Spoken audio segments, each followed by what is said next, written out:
ఉన్న బంగారాన్ని విడిపించి ఆ రోజు ఆన్లైన్ రేటుకే మేము కొంటాం. Sharma gold company. నమస్కారం, వెల్కమ్ టు సుమన్ టీవీ. నేను గీతాంజలి. ప్రస్తుతం మనతో పాటు ఇస్కాన్ నుంచి ప్రణవానంద ప్రభుజీ ఉన్నారు. ప్రపంచవ్యాప్తంగా ఎన్నో దేశాల్లో ఆ కృష్ణ భగవానుడి లీలల గురించి ప్రవచనాలు చెబుతూ ఎంతో మంది జీవితాల్లో మార్పును తీసుకొచ్చారనే చెప్పుకోవాలి ప్రణవానంద ప్రభుజీ గారు. ఎందుకు అనంటే ఎన్నో బాధలు మేము పడ్డామని, మా జీవితంలో కొన్ని మేము మార్చుకోలేకపోతున్నామని ఇబ్బంది పడేవాళ్ళు కేవలం వారి ప్రవచనాలు విని మార్పు చెందారు. ఆ కృష్ణుడి గురించి ఇంకా బాగా తెలుసుకోగలుగుతున్నారు. అలాంటి వారిని స్టూడియోకి ఆహ్వానించాము. అయితే ఇవాళ మనకున్నటువంటి కొన్ని సందేహాలని గురువుగారి మాటల్లో విని అవి నివృత్తి చేసుకుందాము. అలాగే ఎన్నో పర్వదినాలు కూడా రాబోతున్నాయి ప్రస్తుతం, వాటి గురించి కూడా వారి మాటల్లో విందాం. Hare Krishna Prabhuji. Hare Krishna Mataji. Healthy life style ఉంటేనే కానీ ఇప్పుడున్న పరిస్థితుల్లో మన ఆరోగ్యాన్ని మనం కాపాడుకోలేం. ఇది డాక్టర్ల దగ్గర నుంచి కామన్ పీపుల్ వరకు అందరూ చెప్పే మాటే, కానీ ఆచరించే వాళ్ళు ఎంతమంది అనేది పెద్ద క్వశ్చన్. రకరకాల డిసీజెస్ వచ్చేస్తున్నాయండి. అమ్మో, ఇలాంటి జబ్బులు కూడా ఉంటాయా అనిపించేవి కొన్ని. అంత పెద్ద జబ్బులు కూడా చాలా కామన్గా చూసేస్తున్నాం. అంటే ఉదాహరణ క్యాన్సర్ లాంటివి అంటే క్వైట్ కామన్ అయిపోయాయి. అంటే ఇలాంటివన్నీ కారణం ఏంటంటే మన లైఫ్ స్టైలే ప్రాబ్లం అని చెప్తూ ఉన్నారు. అసలు ఒక హెల్తీ లైఫ్ స్టైల్ మెయింటైన్ చేయాలంటే ఎలా ఉండాలి అనేది ఇప్పుడు ఒక పెద్ద క్వశ్చన్ ప్రభుజీ. అది మేము ముందు ఉంచుతున్నాను. నేను ఒక డాక్టర్ గారి వీడియో చూసాను అనమాట. అందులో పేషెంట్ వచ్చి మాట్లాడుతూ ఉంటే ఆయన బాగా అనలైజ్ చేసి అంటారు, మీకున్నాయి అన్ని కూడా లైఫ్ స్టైల్ డిసీజెస్ అండి. ఈ లైఫ్ స్టైల్ డిసీజెస్ పోవడానికి నేను ఒక ప్రిస్క్రిప్షన్ ఇస్తాను, దాన్ని బాగా చదువుకోండి అని ఒక భగవద్గీత తీసి ఆవిడ చేతిలో పెడతారు. డాక్టర్, నిజంగా డాక్టర్ వీడియో అది. అయితే ఆయన ఏమంటారంటే, కృష్ణుడు చెప్పిన విషయాలు భగవద్గీతలోని ఎవరైతే పాటిస్తారో వాళ్ళకి ఎటువంటి జబ్బులు కూడా అంటే లైఫ్ స్టైల్ డిసీజెస్ రావు అని ఆ డాక్టర్ గారు ప్రిస్క్రిప్షన్ అన్నమాట. ఆ వీడియో లింక్ మీకు పంపిస్తాను, మీరు చూద్దరు. అయితే దాంట్లో ఆశ్చర్యకరమైన విషయం నేను తర్వాత ఆలోచిస్తున్నా, కృష్ణుడు ఏం చెప్పాడు అని. తర్వాత నాకు అర్థమైంది ఏంటంటే, అసలు కృష్ణుడు భగవద్గీతలో చెప్పంది ఏంటి, యుక్తాహార విహారస్య యుక్త చేష్టస్య కర్మసు. కృష్ణుడు చెప్పాడు రెగ్యులేషన్ అనేది చాలా ముఖ్యం. అన్నిటిలో మనకి రెగ్యులేషన్ కావాలి. ఇప్పుడు ఎలా అయిపోయిందంటండి, రాత్రంతా మేల్కొండటం, ప్రొద్దునంతా పడుకోవటం, తర్వాత ఎక్కడ పడితే అక్కడ తినేయటం, ఎవరు పెట్టింది తినేసేయటం, ఏమి రెగ్యులేషన్స్ అంటూ ఏం లేవన్నమాట. మనిషి ఇన్స్టింక్ట్. ఇప్పుడు చూడండి, ఇంతకు ముందు ఏదన్నా మనకి కావాలి అన్నా సరే దానికి ప్రయత్నం చేయాలి. ఇంట్లో నుంచి లేచి ఎక్కడికో వెళ్ళి తీసుకొని రావాలి. ఒకవేళ ఎవరికైనా హోటల్లో తినాలి అనే కోరిక ఉండింది అనుకున్నా అంత దూరం వెళ్ళి ట్రాఫిక్ లో పట్టుకొని తీసుకొని రావాలి. ఇప్పుడు ఏముందండి, స్విగ్గీలో జొమాటోలో ఒక బటన్ నొక్కటం అంతే, మన ఇంటికి వచ్చేస్తుంది. కాబట్టి మనకి ఏమి అసలు కదలాల్సిన అవసరం లేదు. ఇలా పడుకొని మొత్తం ఇంద్రియ భోగం అంతా కూడా తెప్పించేసుకోవచ్చు దగ్గరికి ఆర్డర్ చేసేసి. మనకి ఇంకా ఏం కంగారు లేదు. ఇంతకు ముందు ఏదన్నా వండుకో, అయ్యో సామాన్ లేవు, సరేలే సండే రోజు వెళ్ళినప్పుడు మార్కెట్లో తెచ్చుకుంటా. ఇప్పుడు బ్లింకిట్లో జెప్టోలో పెట్టగానే 2 నిమిషాలలో వాడు మీరు తాలింపేసే లోపల ఆ ఇంగ్రీడియంట్స్ వచ్చేస్తుంది, వేసేసుకుంటా తెచ్చేస్తున్నాడు. కాబట్టి ఎక్కడ కూడా ఇంత కూడా అయ్యో పాపం అనుకోవడానికే వీలు లేకుండా తయారైపోయింది అనమాట. ఇది కలియుగం అలా ప్రోగ్రెస్ అయిపోతూ ఉంటుంది. కానీ మనం ఒక్క విషయం ఆలోచించాల్సింది ఏంటి అంటే, తాత్కాలిక ఆనందం మనకు కావాలా లేదా శాశ్వతమైన ఆరోగ్యం కావాలా? తాత్కాలిక ఆనందం అందరికీ చాలా టెంప్టింగ్ గా ఉంటుందండి. ఈ క్షణం ఇది చేసేస్తే నాకు అయిపోయింది. కానీ ఎప్పుడైతే మన మనసుకి అలా మనం అలవాటు చేస్తూ పోతుంటామో, అది కోతికి కొబ్బరికాయ ఇవ్వటం అంటారు కదా, అలా తయారవుతుంది అనమాట. మనసు కనిపిస్తుంది, ఓ అచ్చా ఇంత ఈజీయా, వీడికి జస్ట్ కోరిక ఇవ్వటం వాడు చేసేస్తాడులే అని మళ్ళీ మళ్ళీ మళ్ళీ మళ్ళీ మళ్ళీ మళ్ళీ తోలు బొమ్మ అంటారు చూడండి, అలా మనల్ని ఆడిస్తూ ఉంటుంది మనసు. కానీ ఎప్పుడైతే మీరు అన్నారు కదా ఒక లైఫ్ స్టైల్ మెయింటెనెన్స్, అది ఎలా వస్తుంది? Regulation. Early to bed, early to rise, keeps a man healthy, wealthy and wise. ఇవన్నీ మనం చిన్నప్పటి నుంచి నేర్చుకుంటున్నాం. సూర్యోదయం ముందు నుంచి లేవాలి, త్వరగా పడుకోవాలి, ఆ సూర్యాస్తమయం లోపల తినేసేయాలి, ఎంత తొందరగా తినాలంటే అంత మంచి. ఇప్పుడు చూడండి, రాత్రులు 11 o'clock 12 o'clock నైట్ ఎటువంటి రెగ్యులేషన్స్ లేకపోయింది. ఇప్పుడు అందుకే అన్ని డిసీజెస్, అన్ని రకాల ఇవి అవి అన్ని వచ్చేస్తున్నాయి. చిన్న పిల్లల కంటే అసలు మేము మాట్లాడతాం యూత్ తో, మాకే ఆశ్చర్యం వేస్తుంది. కొన్నిసార్లు వాడికి ఈ ప్రాబ్లం ఏంటి అని ఇంటర్నెట్ లో సెర్చ్ చేయాలి ఫస్ట్ వాడితో మాట్లాడే ముందు. అలా అయిపోయి ఎప్పుడు వినలేదండి మనం. ఒక శారీరక రుగ్మతలే కాకుండా మానసికమైన రుగ్మతలు ఎన్ని పెరిగిపోయాయి చెప్పండి. ఇప్పుడు మెంటల్ హెల్త్ ఇష్యూస్ అని అసలు ఎన్ని ప్రాబ్లమ్స్ అసలు. ఒకళ్ళ ఇంటికి వెళ్ళి వాళ్ళ అమ్మగారు చెప్పిందట, అమ్మ నాకు డిప్రెషన్ చాలా అయిపోయింది, నేనేం చేయాలి అని అంటే వాళ్ళ అమ్మగారు అన్నారట, అక్కడ క్రోసిన్ టాబ్లెట్ పెట్టింది తీసుకో అన్నారట. ఎందుకంటే పెద్దవాళ్ళకి డిప్రెషన్ అంటే ఏంటో తెలియదు, వాళ్ళకి ఏమొచ్చినా సరే క్రోసిన్ వేసేసుకుంటే నయం అయిపోతుంది అనుకుంటారు. ఎందుకంటే ఆ సమయంలో ఇలాంటివన్నీ వినలేదు వాళ్ళు. కానీ ఇప్పుడు వచ్చిన పేర్లు, ఇప్పుడు వచ్చిన ప్రాబ్లమ్స్, మెంటల్ హెల్త్ ఇష్యూస్ కానీ ఫిజికల్ హెల్త్ ఇష్యూస్ కానీ ఎందుకు వస్తున్నాయంటే రెగ్యులేషన్ లేక. దేంట్లో రెగ్యులేషన్ లేదు మనకి. ఫస్ట్ పడుకోవటంలో, నిద్రలో రెగ్యులేషన్ లేదు. 2 ఎక్సర్సైజ్లో రెగ్యులేషన్ లేదు. ఒక బాడీ ఫిజికల్ యాక్టివిటీ అంటూ లేదండి. కరెక్ట్. పడుకోవటం, లేవటం, ఆఫీస్కి వెళ్ళటం, మళ్ళీ వచ్చేయటం, మళ్ళీ టీవీ ముందు కూర్చోవటం, టీవీ ముందే కూర్చొని తింటాం, మళ్ళీ పడుకోవటం. అంతే. 1 పడుకోవటంలో, నిద్రలో లేదు. 2 శారీరక ఎక్సర్సైజ్లో లేదు. 3 తినటంలో లేదు. అది మెయిన్. 4 చూడటంలో, ప్రతి ఒక్క విషయంలో విచక్షణ అనేది కోల్పోతున్నాం. ఏది నాకు మంచి, ఏది నాకు చెడు. తినటంలో ఒక సూత్రం చెప్తాను, జాగ్రత్తగా వినాలి. ఏది పడితే అది, ఎక్కడ పడితే అక్కడ, ఎప్పుడు పడితే అప్పుడు, ఎలా పడితే అలా, ఈ 4 తినకూడదు.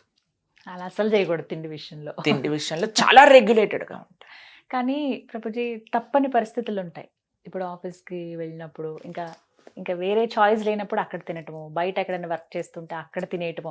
అంటే మేజర్గా అందరూ చెప్పేది ఇదే, మీరు చెప్తున్నారు బాగానే ఉంది కానీ మాకు ఇంకా సోర్స్ లేదు, తినక తప్పట్లేదు, ఎక్కడ పడ్డాక మాకు అవి అలవాటు. మీకు విషయం చెప్పినా అండి, మనసు ఉంటే మార్గం ఉంటుంది.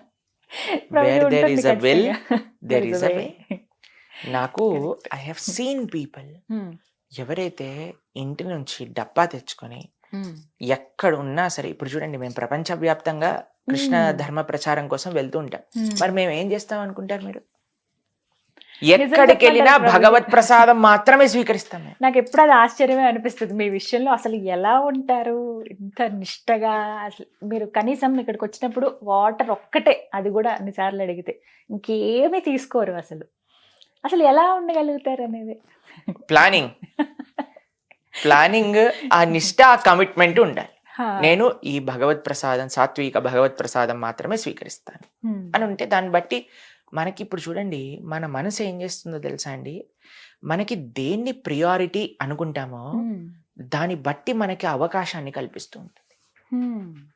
నాకు దేన్ని ముఖ్యము అంటామో దానికి మన శరీరం ఆ విధంగా, మన మనసు ఆ విధంగా మనకి ఒక ఆపర్చునిటీ ఇస్తూ ఉంటుంది. మీకు ఒక చిన్న ఎగ్జాంపుల్ చెప్తాను, బాగా అర్థమవుతుంది. మేము ఒకసారి ఒక దగ్గర ప్రసాదం తీసుకుంటున్నాం అనమాట. అయితే చాలా ప్రసాదాలు, చాలా రకరకాల నైవేద్యాలు చేశారు భగవంతుడికి. ఆ రోజు ఏదో ఉత్సవం, అయితే అందరికి పెడుతూ ఉన్నారనమాట. నా పక్కన ఉన్న డివోటీ అన్నారు, అమ్మో నా కడుపు పలిగిపోయేటట్టుంది, ఇంకా నేను ఇంకొకటి తిన్నా సరే నా కడుపు వెళ్ళిపోద్ది, వినాయకుడు లాగా అయిపోద్ది నా పరిస్థితి, అది ఇది అంటున్నారనమాట. అయితే అందరు వస్తున్నారు, ప్రభుజీ ఇది ఒక్కటి తీసుకోండి, ఒకటి లేదు లేదు లేదు అస్సలు వద్దు, నా కడుపు వెళ్ళిపోతుంది అంటున్నారు. తర్వాత ఒక 10 నిమిషాల తర్వాత ఒక ఆయన ఇలా వెళ్తున్నారనమాట, గులాబ్ జాములు పెడుతున్నాడు. నా ప్లేట్లో పెట్టాడు గులాబ్ జామ్. అయితే ఈయన పాపం వద్దు వద్దు వద్దు అన్నాడు కదా అని ఆయన వెళ్ళిపోయాడు. వెళ్ళిపోతే, ఓ ఇక్కడ రా, ఏమైంది అని అంటే, ఏం పెడుతున్నావు? గులాబ్ జాములు. అయ్యో గులాబ్ జామా పెట్టు అని. అదేంటి ప్రభుజీ మీ పేలిపోతుంది అన్నారు, పగిలిపోతుంది అన్నారు అంటే, ఏం లేదు స్వీట్కి పర్వాలేదు అని. అయితే నేను అన్నాను, ఏమైంది ప్రభుజీ అలా అంటే, అంటే స్వీట్కి వేరే కోటా ఉంది ప్రభుజీ కడుపులో, దానికోసం ఏం పర్వాలేదు. ఎందుకు? మనకి ఇష్టం కాబట్టి.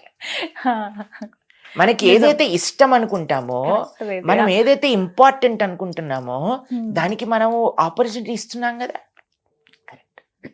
అలానే మనకి మన ఆరోగ్యం ఇంపార్టెంట్, మన ధర్మం మనకి ఇంపార్టెంట్, మన యొక్క వ్యక్తిగత ఆరోగ్యం మనకి ఇంపార్టెంట్, మన యొక్క కుటుంబం మనకి ఇంపార్టెంట్, దైవం ఇంపార్టెంట్. దేన్ని మనం ఇంపార్టెంట్ అనుకున్నామని మన మనసులో దృఢంగా పెట్టుకున్నాం అనుకోండి, దానికి మన మనసు, మన శరీరం సహకరిస్తుంది. మన సంకల్ప బలం లేదంతే, అదే లోపం అంటారు. కాబట్టి మీరు గట్టి సంకల్పం ఉండాలి.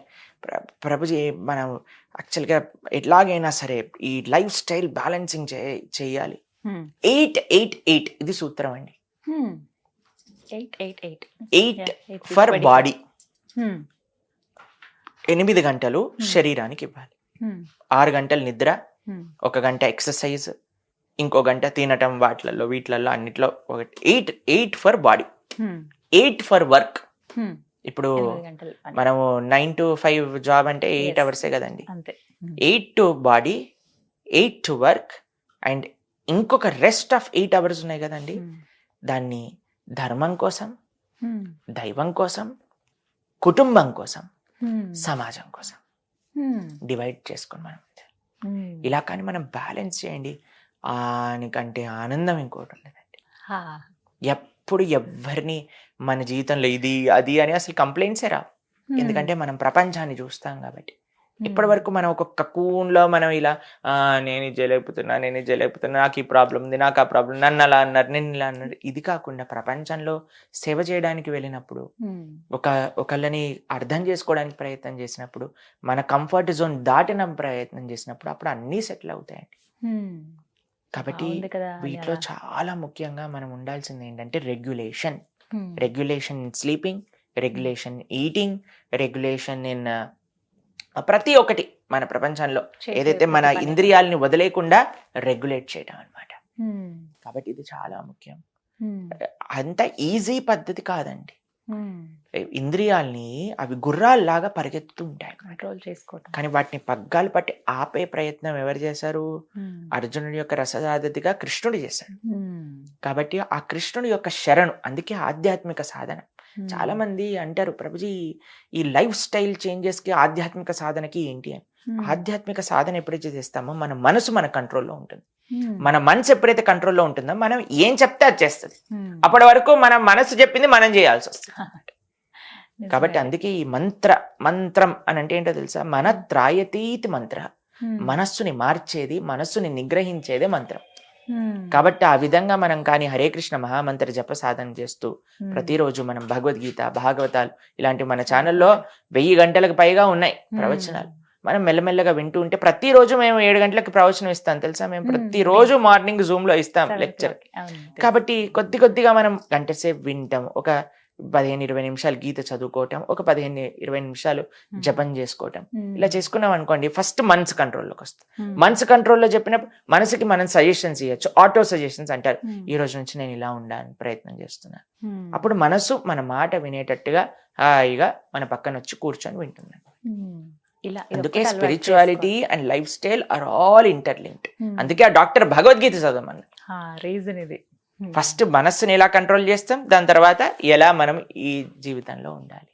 కాబట్టి ఇప్పుడు మీరు ఒలింపిక్ మెడల్ విన్ అయ్యారు. ఆవిడని అడిగారు, ఏంటి అసలు మీ మనసులో ఉండే భావన అంటే, ఆవిడ చెప్పారు, మీరు వినే ఉంటారు, మన ఇండియన్ ఒలింపిక్ గేమ్ విన్నర్, నేను భగవద్గీత చదువుతాను, భగవద్గీతలో కృష్ణుడు చెప్పిన విషయాలను గుర్తుపెట్టుకుంటూ నేను అది జీవితంలో సక్సెస్ అంటే. ప్రతి ఒక్కరి సక్సెస్ వెనక భగవద్గీత ఉందండి. చాలా మంది నేను విన్నాను, ఇలా నాకు అలవాటు ఉందని ఇలా చెప్తున్న వాళ్ళు.